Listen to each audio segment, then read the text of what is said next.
다항식의 나눗셈과 조립제법 디딤 영상 간단히 보겠습니다.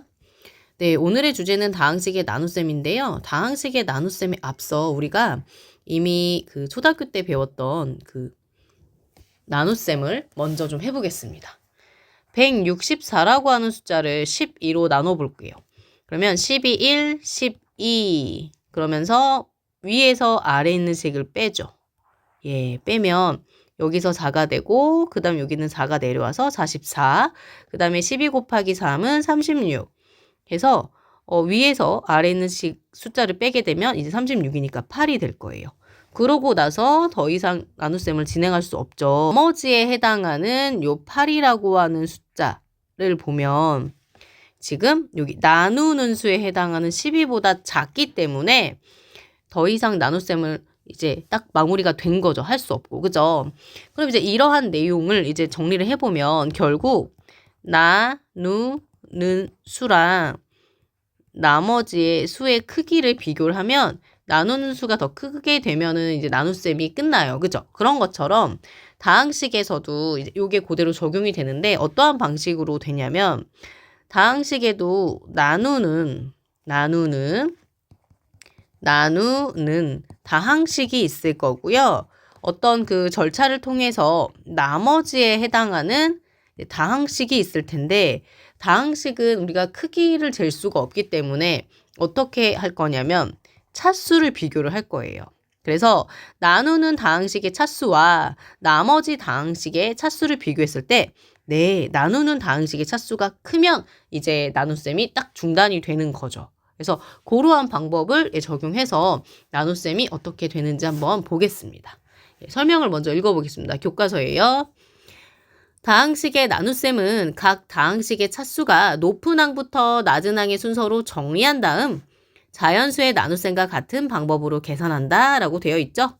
그러면 실제로 2x제곱 플러스 3x 플러스 4를 x 플러스 1이라고 하는 다항식으로 나누는 과정을 한번 저랑 연습을 좀 해보겠습니다. 그러면 2x의 제곱 플러스 3x 플러스 4예요. 이 다항식을요.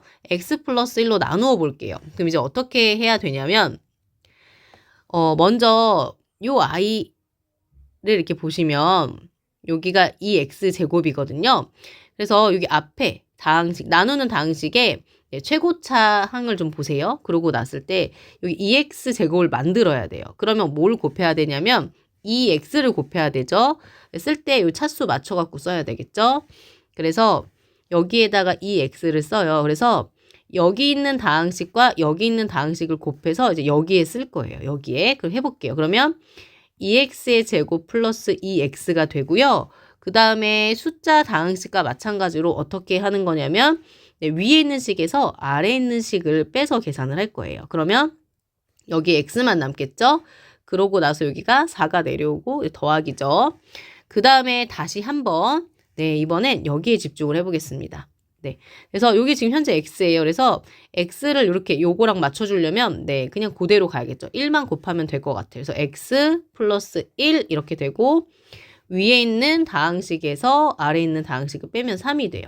그러면 얘가 지금 상수항이 나왔고요. 상수항이 나왔다는 게 되게 중요한 건데 나누는 다항식이 현재 이제 1차였기 때문에 이렇게 나머지가 지금 상수항이 나왔고 더 이상 나눗셈을 할 수 없어서 그래서 여기서 나눗셈 끝 이렇게 하시면 돼요. 그렇죠? 그래서 이렇게 한번 정리를 해보았고 그래서 이러한 사실을 좀 정리를 해보겠습니다. 그러면 우리는 일반적으로 다항식 A를 다항식 B로 나누었을 때 0이 아닌 다항식으로 나누었을 때 몫을 코오션트라고 해서 Q를 쓰고요. 나머지를 리메인더로 해서 이제 R을 쓸 거예요. 그래서 이렇게 나누는 그 과정을 이렇게 세로로 정리할 수 있죠. 그때 우리는 여기 아까 설명했지만 한 번 더 나왔으니까 아래 차수는 B의 차수보다 낮아야 돼요. 반드시 낮아야 되고요. 그 다음에 특히 우리가 이렇게 나머지가 0이다 라고 하는 상황은 우리가 숫자에서도 어떻게 얘기했냐면 나머지가 0이야 나누어 떨어져 라고 이야기했던 것처럼 다항식의 나눗셈에서도요. A는 B로 나누어 떨어진다라고 이렇게 이야기를 할 거예요. 그래서 다시 한번 강조하면 나머지에 해당하는 다항식의 차수는요. 나누는 네, 다항식의 차수보다 반드시 낮아야 된다라는 거 기억하고 예, 나머지가 0이야. 그러면 나누어 떨어져 라는 표현이랑 같은 뜻이야 라고 기억하면 좋겠습니다. 네, 그 다음에 오늘 또 조립제법을 또 같이 할 건데요. 조립제법을 먼저 좀 소개를 하겠습니다. 조립제법은 다항식을 1차식으로 나누었을 때 목과 나머지를요.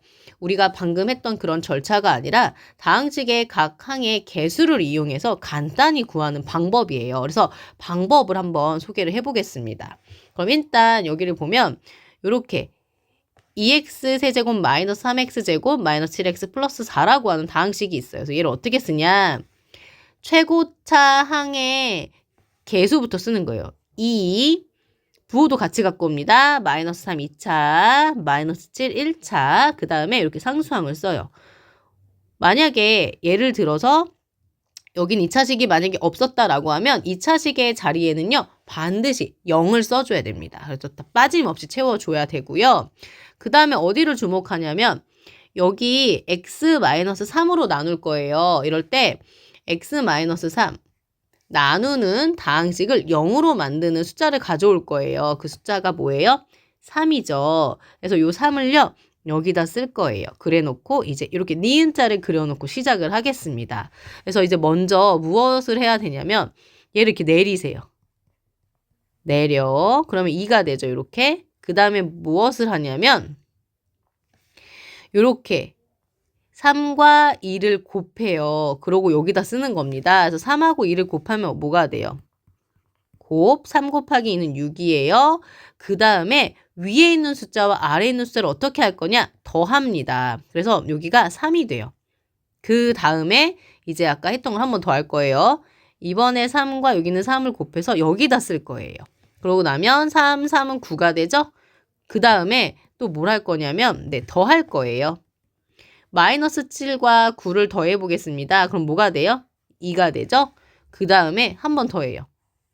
3과 2를 곱해서 여기다 쓸 거예요. 그럼 3, 2는 6이잖아요. 그러면 4하고 6하고 더해요. 이번에도요. 위에서 아래 더해요. 그럼 10이 되죠. 그러고 나면 이제 나눗셈 조립제법이 끝난 거예요. 그랬을 때 여기 요 숫자 있죠. 마지막에 있는 요 아이. 요 아이가요. 나머지에 해당이 됩니다. 그 다음에 여기 있는 아이가 몫이 될 건데 이제 그것을 정리하는 방법을 말씀을 드리면 일단 조립제법은 이렇게 1차식으로 나누는 것이기 때문에 이렇게 정리할까요? 이렇게 나머지가 항상 이 상수항이 나와요. 이렇게. 그리고 어쨌든 나머지가 현재 10이 나왔고 목을 서술하는 방법을 말씀을 드리면 여기가 상수항 2가 되고요. 앞에 부호 없잖아요. 플러스 여기는 1차식의 개수가 됩니다. 그 3x 그 다음에 여기 더하기 그 다음에 여기 2죠? 요건 최고차 2차의 개수가 되어서 여기가 상수 여기가 1차 여기가 2차의 개수로 돼서 이렇게 정리해서 이렇게 목을 쓸 수 있어요. 네, 그래서 여기까지 정리해 갖고 오시면 되겠습니다.